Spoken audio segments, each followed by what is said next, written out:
बिस्मिल्लाहिर्रहमानिर्रहीम। नाज़रीन, प्रोग्राम में खुशामदीद। हमने गुज़िश्ता प्रोग्राम में क्रिमिनल जस्टिस के हवाले से डिस्कस किया था और काफ़ी जो एक अहाता किया गया था कि किस तरह हमारे क्रिमिनल जस्टिस में कौन कौन सी खामियां हैं, और इस ख़ास तौर पर एक ASI जिसकी तालीम बिल्कुल मुनासिब सी होती है, उसकी लिखी हुई ज़िमनी के हवाले से तमाम निज़ाम जो है उसी ज़िमनी पर चल रहा होता है। उसमें जुडिशरी भी उसी ज़िमनी पे जो इक्तफ़ा कर रही होती है। इसी तरह जो पुलिस के आला अफसरान हैं वो भी उसी पे इक्तफ़ा कर रहे होते हैं, और जो वकला हज़रात हैं वो भी उसी पे उनकी सारी बहस दिखाई देती है। तो इन तमाम जो खामियां हैं, इन तमाम निकात पर बात करने के लिए हमारे साथ सीनियर एडवोकेट मिर्ज़ा यासीन बेग साहब मौजूद हैं। इनसे बात करेंगे कि क्या क्या जो है तमाम सिस्टम, जब जो हमारा क्रिमिनल जस्टिस सिस्टम है, इसको जब हम एक फ़र्द के ख़िलाफ़, एक आम शहरी के ख़िलाफ़ जो कोई मुकदमा दर्ज हो जाता है, तो उसको कौन कौन सी मुश्किलात का सामना करना पड़ता है, और किस तरह ये हमारा जस्टिस सिस्टम उस एक आम आदमी का इस्तेहसाल करता है। अस्सलाम वालेकुम मिर्ज़ा साहब, बहुत खुशामदीद प्रोग्राम में और वक्त देने का शुक्रिया। आप बताएं कि जो हमारा क्रिमिनल सिस्टम है, इसके तहत अगर कोई आम आदमी जिस पर मुकदमा दर्ज होता है तो फिर वो किन हालात से गुजरता है? बिस्मिल्लाहिर्रहमानिर्रहीम। Thank you very much Shahid Ali साहब, आपका बहुत शुक्रिया, आपने मुझे अपने स्टूडियो में बुलाया और मुझे इज़्ज़त बख्शी। जहाँ तक आपके सवाल का ताल्लुक़ है कि पाकिस्तान में या पंजाब में क्रिमिनल जस्टिस सिस्टम क्या है, और एक शख्स पर जब एक FIR होती है तो उस FIR की कंटिन्यूशन में उसको क्या क्या मुसीबतों का सामना करना पड़ता है, इन सारी चीज़ों को हम ना कैटेगरिकली ना डिस्कस करते हैं। सबसे पहली बात ये कि FIR में पुलिस की एक SOP है कि जब किसी पर कोई एप्लीकेशन आती है तो वो ना अपना एक 160 ज़ाब्ता फ़ौजदारी का परवाना भेजते हैं। उनकी कोशिश होती है कि हम ना अगले बंदे को भी सुने। ये इनका ना इनकी एक कह लें कि म्याना रवि कह लें, या एक अच्छा इनका मैटर है। मगर जो वो तो चंद केसेस में होता है ना, आमतौर पर तो FIR दर्ज होने के बाद पता चलता है कि जी एक आम आदमी के खिलाफ FIR दर्ज हो गई। चलें, FIR जब दर्ज हो जाती है तो होता क्या है शाहद अली साहब कि एक FIR के मुल्ज़म को अगर तो वो खुदा न खास्ता पकड़ा जाता है तो फिर उसको कुछ और तरह से डील किया जाता है। अगर वो पकड़ा नहीं जाता तो वो फिर किसी न किसी तरीके से ना वो कोर्ट ऑफ सेशन से अपनी प्री रेस्ट बेल, जिसे अबूरी ज़मानत या ज़मानत कबल अज़ गिरफ़्तारी कहते हैं, वो करवाता है। अब जैसे ही वो अपनी ज़मानत कबल अज़ गिरफ़्तारी करवा लेता है तो वो उसको पहली जो हदायत दी जाती है वो जजेस की ना ये ऑर्डर्स होता है कि petitioner is directed to join the investigation. सही कि एक जो साइल है वो इन्वेस्टिगेशन को ज्वाइन करे और अपनी बेगुनाही बताए। अब इस सिलसिले में जैसे ही वो अपने ASI जो तफ्तीशी ऑफिसर होता है उसको अप्रोच करता है, कहता है जी मैंने ये ज़मानत करवाई है, अब मैं अपनी बेगुनाही देने आया हूँ। अगर तो वो FIR किसी DSP या SP ने अपने किसी ताल्लुक़ को निभाते हुए दर्ज किया तो वो तो फिर आपकी बात सुनेगा ही नहीं। वो बोलेगा नहीं जी ये तो उन्होंने ये काम करना है, आपसे रिकवरी हमने लेनी है। मोस्टली हमारे पास केसेस जो है ना 489F PPC यानी डिसऑनर ऑफ चेक्स। अगर कोई हाई ऑफिशियल इसमें इन्वॉल्व है तो फिर तफ्तीशी अफसर साहब तफ्तीश नहीं करेंगे बल्कि अपने हाई ऑफिशियल के अहकामात को निभाएंगे, ये कहना चाहते हैं? जी शाहद अली साहब, मैं आपसे इत्तेफाक करता हूँ। इसमें दो बातें हैं। अगर तो किसी हाई ऑफिशियल्स ने अपने किसी प्यारे के लिए FIR रजिस्टर करवाई है तो वो डेफिनेटली ना वो बिल्कुल जिसे बोलते हैं ना कि ब्लाइंड होकर ना इन्वेस्टिगेशन करेगा। बोलेगा बस साहब का हुक्म है, तुम पैसे क्या है प्यारा और कानून का क्या? हाँ, मैं बताता हूँ। इसमें यह है कि वो अपने किसी अजीज़ की बात को निभा रहा है, वो सही है गलत है इररिस्पेक्ट ऑफ दिस, तो अपने किसी अपने के लिए।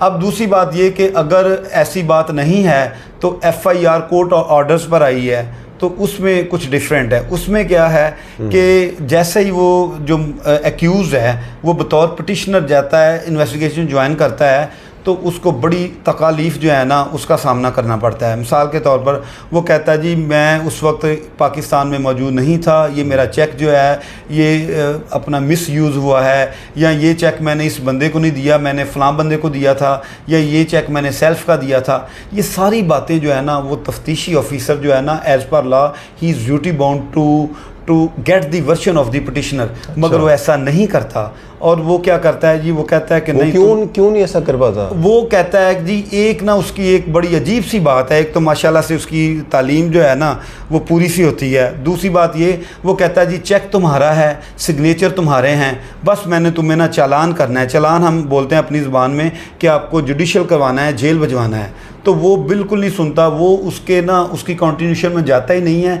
कि एज़ पर लॉ उसको बताना चाहिए कि इसकी बैड इंटेंशन थी कि नहीं थी। हालांकि जो पीपीसी है उसमें बड़ा वाज़े लिखा हुआ है कि whoever dishonestly issues a cheque towards the repayment of a loan or fulfilment of on an obligation.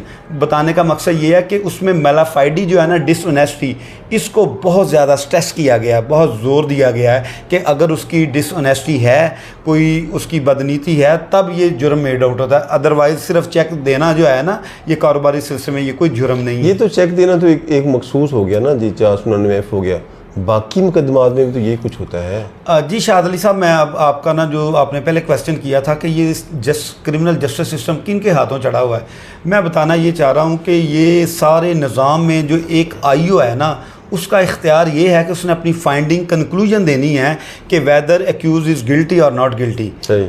अब होता क्या है जी, वो कहता है जी ये चेक किसका है, वो बाई हुक एंड क्रुक ना किसी तरीके से उसको गिल्टी करार देकर ना अपनी रिपोर्ट जो है ना आगे जज साहब के पास देता है। जज साहब जो हैं उन्होंने उस सर्कमस्टांसेस को नहीं देखना, कोई मेलाफाइडी नहीं देखनी कि is there any malafide on the part of the complainant और नॉट। इन चीज़ों को बालाए ताक रखते हुए स्टीरियोस आर्डर लिखवाना है, बस ये देखना है कि इसको गिल्टी करार दिया है, वो जितना मर्जी मासूम है, बस उसकी प्री अरेस्ट बेल जो है ना उसको खारिज करना है। तो ये निज़ाम जो है ना, आपके सवाल के जवाब में एक लफ्ज़ में बात करूँगा, ये निज़ाम जो है ना अनपढ़ लोगों के हाथों चढ़ा हुआ है। ख़ास तौर पर जो वो पुलिस ऑफिसर्स जिन्होंने बिल्कुल इसकी ट्रेनिंग नहीं ली, जिन्हें पता ही नहीं है कि इसकी ज़िमनी कैसे लिखनी है। जो अभी आपने बात की थी ज़िमनी की, बात ये होती है कि उसका मौक़िफ़ लिखा जाए, वो झूठ बोले या सच बोले, उसका मौक़िफ़ ले, फिर कंप्लेनेंट का जो मौक़िफ़ होता है वो तो FIR के सिलसिले में आ चुका होता है, फिर अपनी फाइंडिंग दे कि मेरी तफ्तीश में मुझे ये चीज़ नज़र आई है, अगरचे वो गिल्टी भी है तो बोलेगा इसकी नीयत ऐसी नहीं थी, ये इन हालात में इससे ये जुर्म सरजद हो गया, तो इसके लिए ना रायत होनी चाहिए, या मतलब कि ये बिल्कुल बंदा गिल्टी है, इसको जेल जाना चाहिए। यहाँ निज़ाम कुछ और है। इस तरह से साहब ये तो हो गया कि उसने जो तफ्तीशी अफसर ने जो भी अपनी फाइंडिंग दी थी, अब इसके ऊपर पुलिस के हाई ऑफिशियल्स हैं और जज साहब बैठे हुए हैं। आया किसी में इतना नहीं है कि इन सब की तालीम भी ज़्यादा है, एक्सपीरियंस भी ज़्यादा है, और ये क्लेम भी ज़्यादा करते हैं कि हम जस्टिस सिस्टम को जो है चलाने में बड़ा अहम रोल अदा करते हैं। तो फिर तो जस्टिस सिस्टम जो हमारा है, क्रिमिनल जस्टिस सिस्टम, वो तो एक मामूली तफ्तीशी अफसर के हाथों यरमाल है ना। जो कुछ वो कर देगा तो सारे आमना सदगना कहते हैं। तो इवन के जो अगर जैसे आपने पहले कहा कि अगर तो किसी हाई ऑफिशियल ने पर्चा दर्ज करवाया तो उसका तो उसने कंप्लायंस करनी है उस तफ्तीशी अफसर ने। अगर तफ्तीशी अफसर आम कदमा है तो फिर कंप्लायंस करेंगे सारे ऑफिशियल्स ही, उसमें पुलिस अफसरान भी हैं IG तक, और उसमें जज साहबान भी हैं, वो सुप्रीम कोर्ट तक वही मिनिस्टर चलती है और वही काम चलता रहता है। इस पर क्या कहेंगे आप? जी शाहद अली साहब, यहाँ आपने दो बातें की हैं, एक तो ना पुलिस हाई ऑफिशियल्स की बात की है और दूसरी जजेस की बात की है। ये दो ना डिफरेंट फोरम हैं। एक बात करें अगर हम ना पुलिस ऑफिशियल्स की, तो वो एक सुपरवाइजरी कैपेसिटी में बैठे होते हैं। उन्होंने सिर्फ यही देखना है कि उनका जो अमला है, स्टाफ है, वो अपनी अटेंडेंस दे रहा है, केसेस को डील कर रहा है, केसेस विद इन टाइम, जो स्टिपुलेटेड टाइम होता है, यानी जो मशरूत टाइम में उन्होंने चालान को सेंड टू कोर्ट करना है, इन चीज़ों को देखना है वो कर रहे हैं कि नहीं। ये यहाँ क्या करते हैं वो इसकी बारीकी में आकर ना वो इंटरप्ट करते हैं। This is the violation of the police order 2002। वहाँ जो चीज़ इख्तियार IO को दिया गया उसको उसके मुताबिक तफ्तीश नहीं करने देते। वो कहते हैं नहीं तुम ये करो वो करो, ये गलत है। IO तो पहले उसके पास इतना इख्तियार है, उसने पहले इतनी करप्शन की इंतहा की हुई है कि वो रिश्वत लेके बेगुनाह को चालान कर देता है, मुलज़म को मुजरम बना देता है, और मुद्दई को मुलज़म बना देता है, मुलज़म को मुद्दई बना देता है।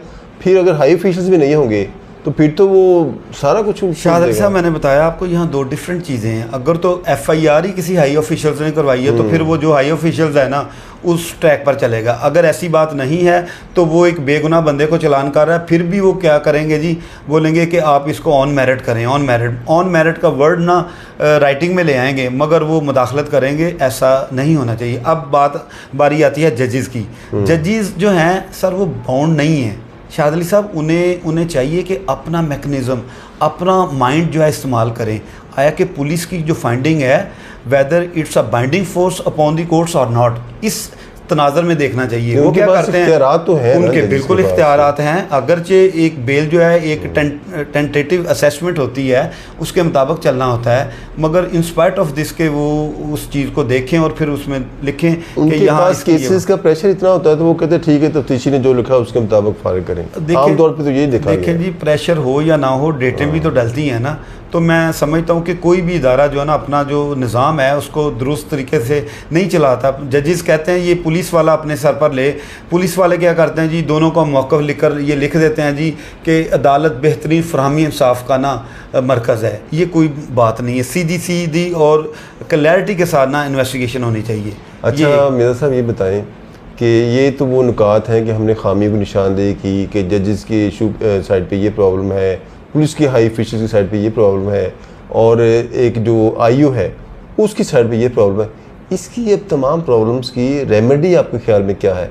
किस तरह हम जो है कौन कौन सी तरामीम की जाएँ या कौन से इक़दाम किए जाएँ जिससे एक आम आदमी को इंसाफ भी मिल सके और चीज़ें भी जो है बेहतर हो सकें? शाहद अली साहब, ये आपका सवाल बड़ा ज़बरदस्त है, क्योंकि असल जो पुलिस आर्डर 2002 है उसको अगर देखा जाए तो पुलिस को ना इन्होंने दो हिस्सों में तकसीम किया था। एक का ताल्लुक जो है वो वॉच एंड वार्ड, यानी जो ऑफेंस बन गया है या हो गया है उसको कंट्रोल, मतलब कि ना कंट्रोल करना ऑफेंसेस को, और दूसरा ऑफेंस होने की सूरत में उसको इन्वेस्टिगेट करना। अब इन्वेस्टिगेशन में जो ऑपरेशनल जो टीम है, मिसाल के तौर पर जो SHOs हैं या पुलिस ऑफिसर्स हैं, वो उसको कंट्रोल करें। जब कोई जुर्म हो गया है तो उस इन्वेस्टिगेशन में हर IO जो है वो एक टाइम टेबल बनाए। पिछले टाइम कोर्ट्स बंद हो जाती है, 4 से लेकर शाम 7 बजे तक वो अपने जो तफ्तीशी अफसरान हैं अपने रूम्स में बैठें और थॉरली ना अपने केसेस को ना डेली बेसिस पर जो लॉ में लिखा हुआ है। ये तो एक यूटोपियन है जो कागज़ों में है, असल में क्या होता है और उसका हल क्या है?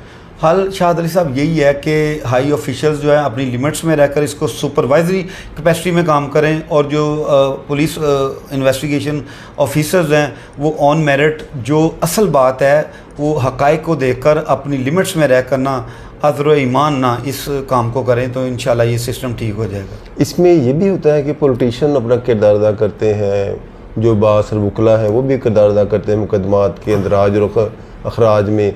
इसी तरह ट्रेडर्स भी इसमें बड़ा अहम रोल अदा करते हैं मुकदमात के अखराज में अंदराज में, जो उन्हें पुलिस अफसरान को जो वक्तन फ़वक्तन गिफ्टिंग करते हैं और उनके बड़े स्ट्रॉन्ग रिलेशनशिप होती है और एक प्रेशर भी होता है।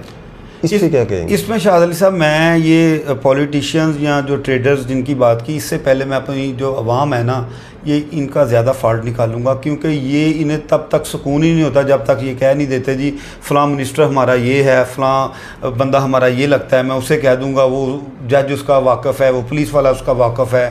तो ऐसे चीज़ों में ये चीज़ें आती हैं। इसके अलावा जो पुलिस ऑफिसर्स हैं वो इंटरप्ट भी करते हैं, तो इस हवाले से ना इन चीज़ों को ना तदारक होना चाहिए, और पॉलिटिशियंस को भी चाहिए कि कोई ऑफिशियल जो फाइनेंशियल क्राइम्स हैं उनमें बिल्कुल इंटरप्ट ना करें। लेन देन का मैटर है उसको देखें, अगर कोई हीनियस ऑफेंस है उसमें तो बिल्कुल भी ना आएँ। तो इन चीज़ों को ना ये बतौर ना एक सियासतदान इन्हें रोकना चाहिए। लेन देन का मैटर है या कोई हीनियस क्राइम है तो हाई पुलिस ऑफिसर को चाहिए कि वो इसमें दखल अंदाजी ना दें, बल्कि मेरिट के मुताबिक काम होने दें।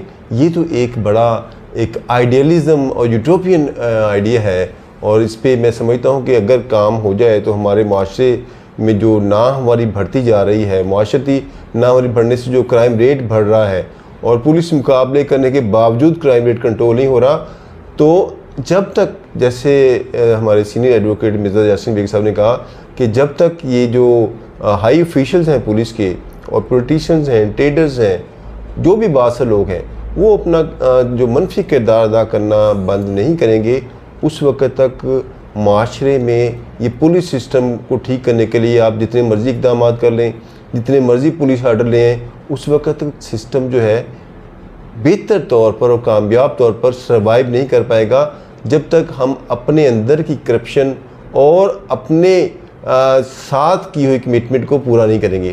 प्रोग्राम का वक्त ख़त्म हो जाता है, इजाज़त दें, अल्लाह हाफिज़।